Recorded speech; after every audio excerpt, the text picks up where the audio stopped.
There are some really nice Christmas retro video games, and then there are some real naughty ones.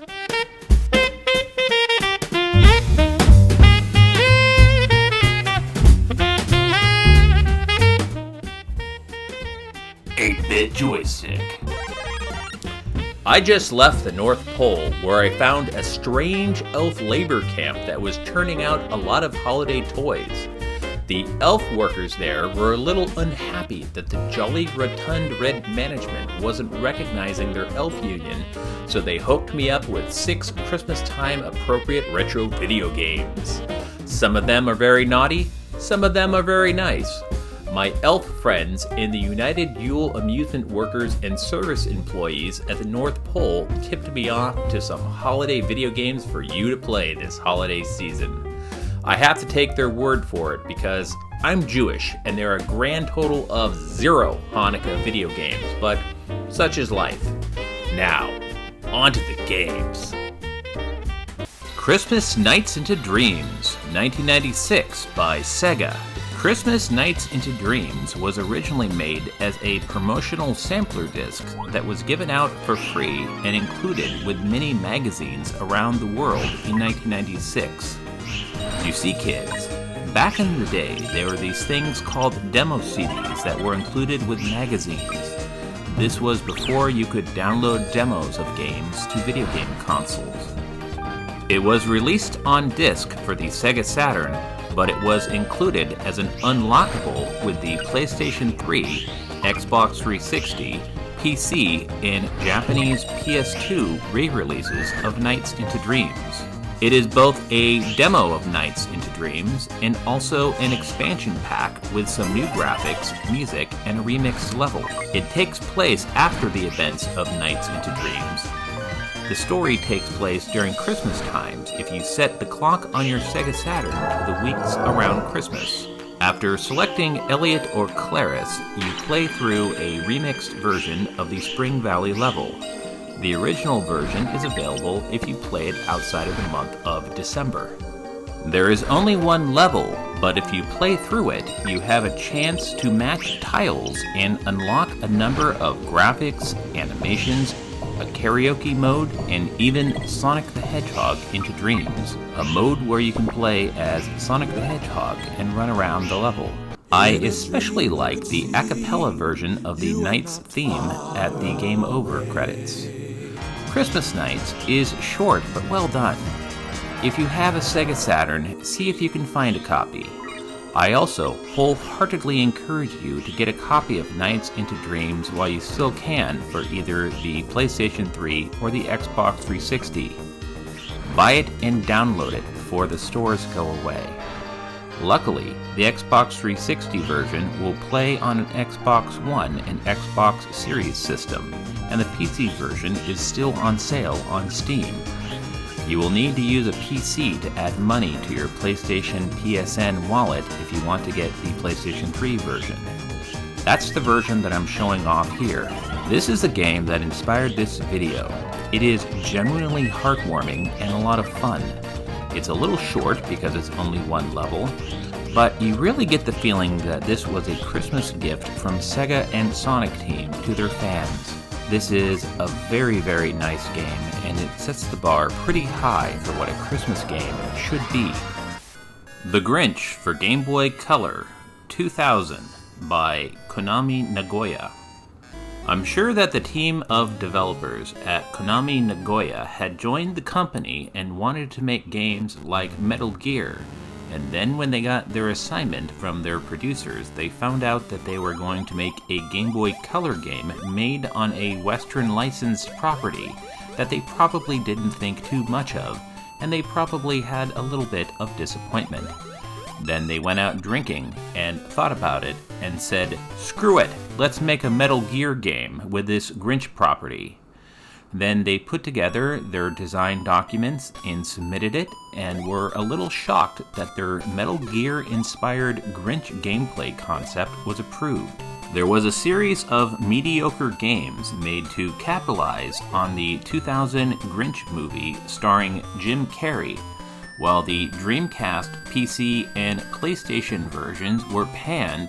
the Game Boy Color game ended up being quite good. The Game Boy Color version is a sneaking stealth action game made by Konami. It is Metal Gear Grinch. You play as the Grinch and his dog Max as they slip through a series of levels in the town of Whoville to collect all of the Christmas presents and decorations. However, the citizens of Whoville were probably tipped off to the threat that the Grinch posed to their holiday festivities, and they are patrolling their nighttime town on the lookout for the Grinch so they can catch him and give him a big hug to make his heart explode with love.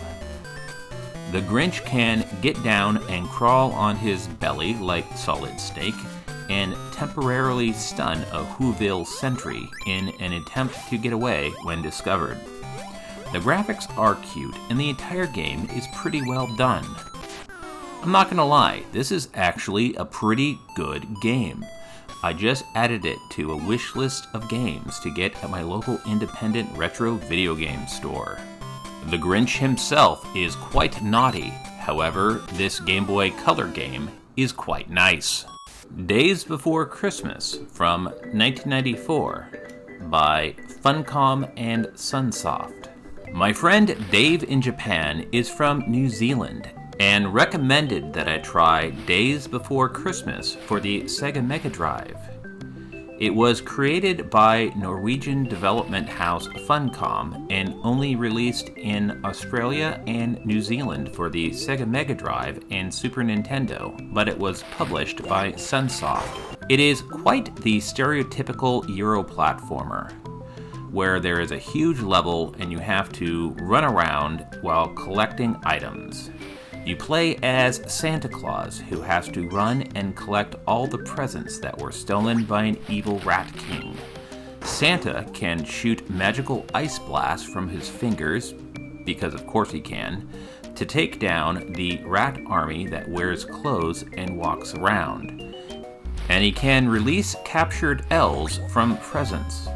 However, the elves are small, brown, and furry, and end up looking a lot like the rat people enemies. Occasionally, you will find a cup of coffee that you can use to power up and turn into Anti-Claus. Anti-Claus is an evil, bad version of Santa Claus with a blue outfit. This is Wario to Santa Claus's Mario.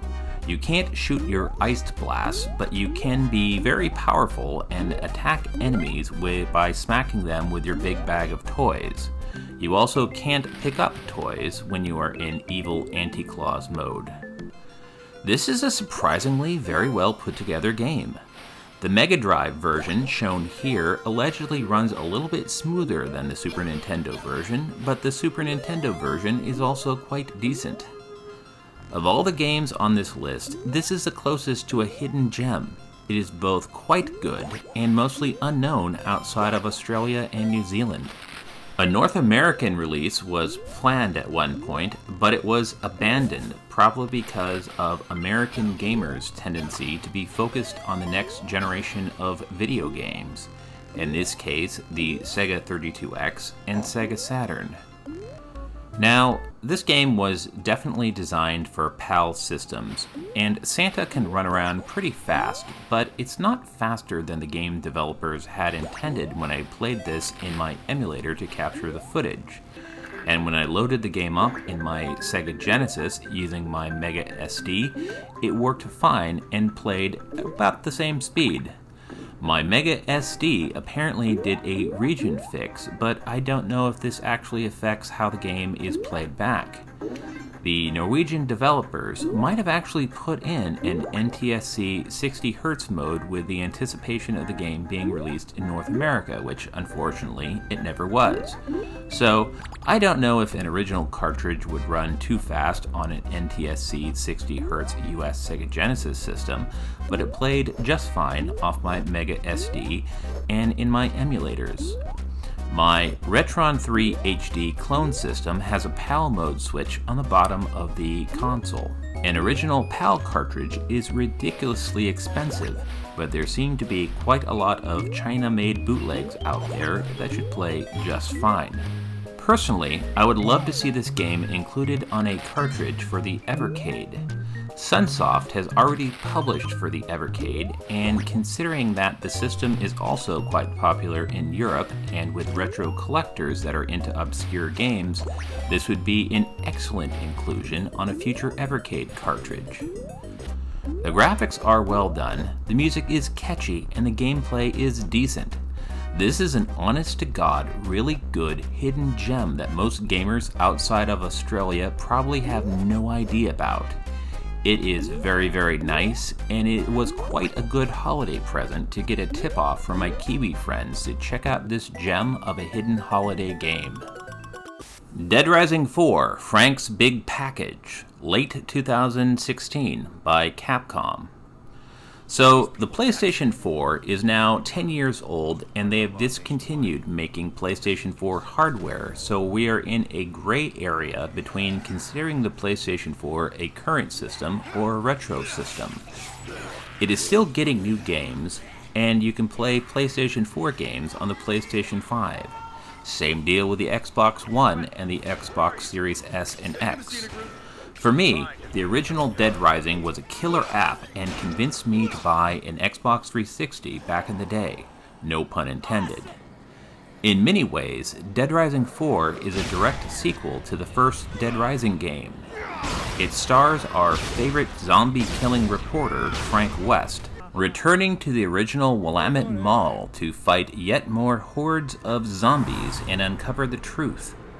The original game was developed by Capcom Japan, but all the sequels were done by Capcom Vancouver.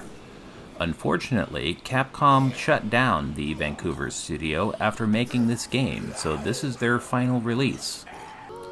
It is a Christmas time game because the zombie outbreak started on Black Friday and the game's story happened around Christmas time. Much like the original game, you travel around a mall, take pictures to unlock clues, rescue survivors, and create super weapons to fight a crap ton of zombies. There are also boss encounters in the form of human psychopaths.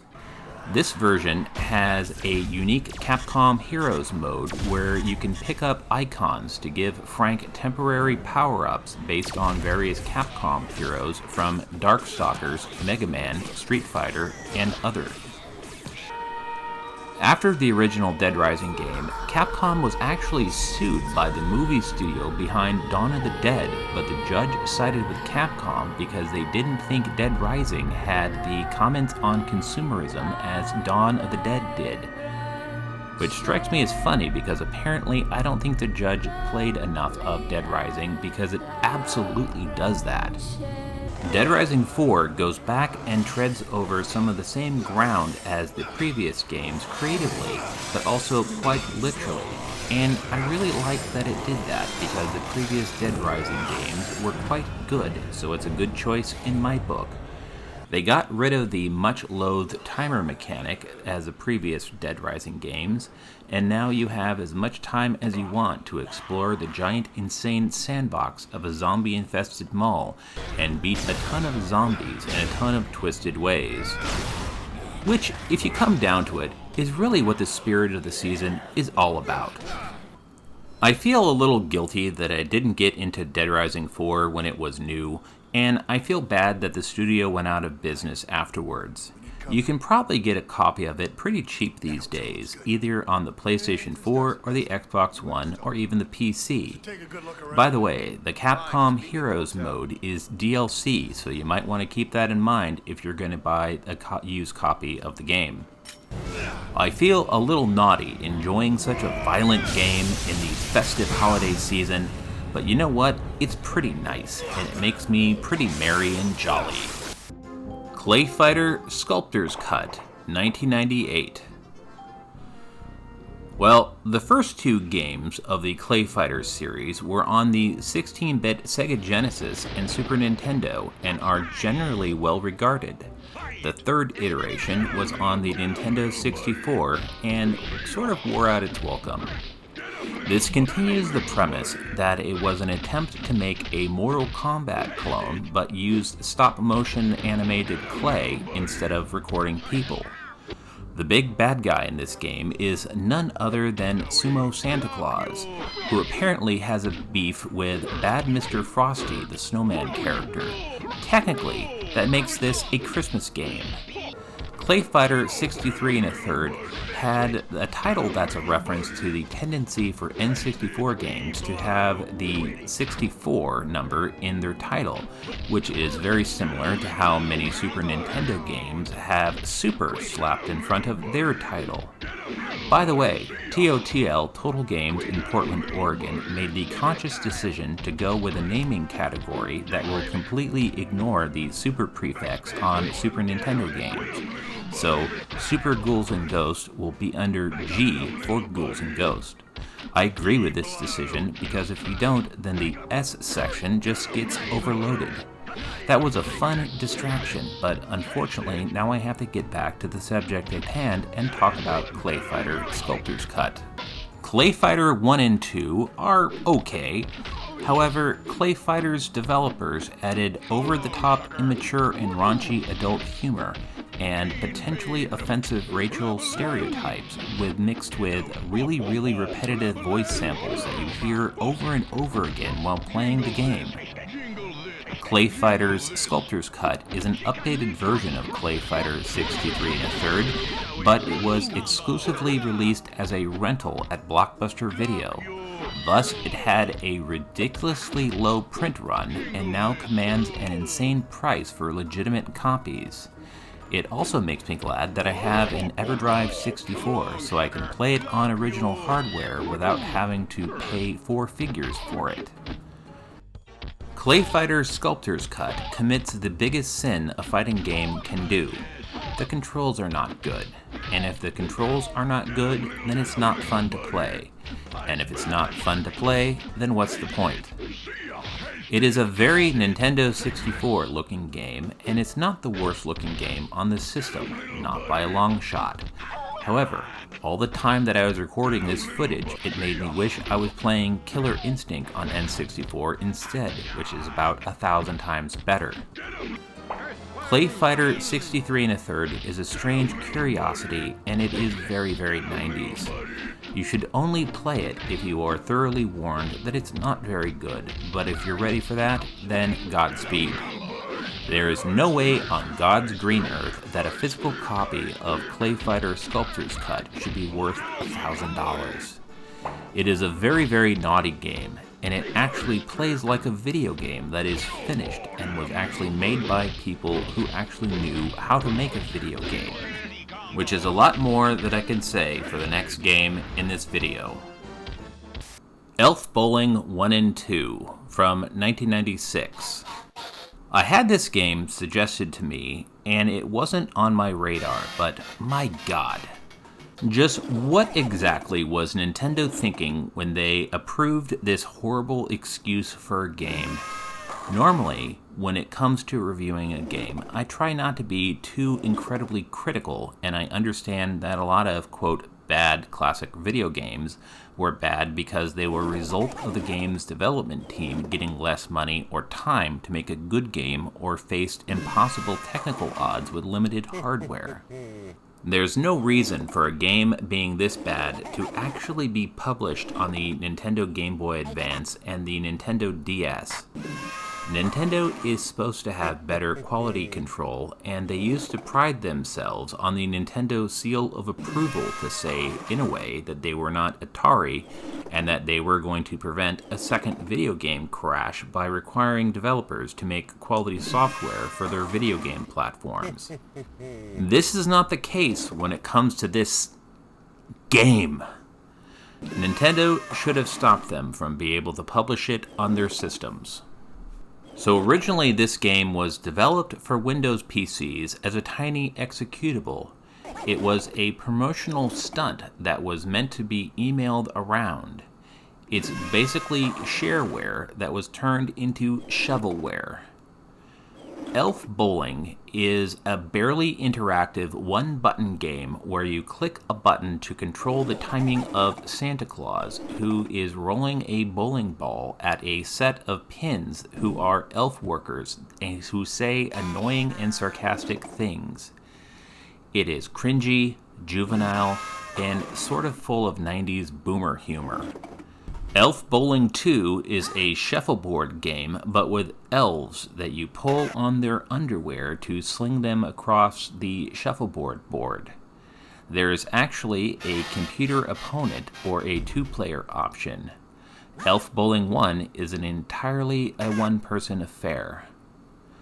By the way, there were over 3 decades of much more competently made bowling games at this point for a variety of video game systems that were much less powerful at the time than this game.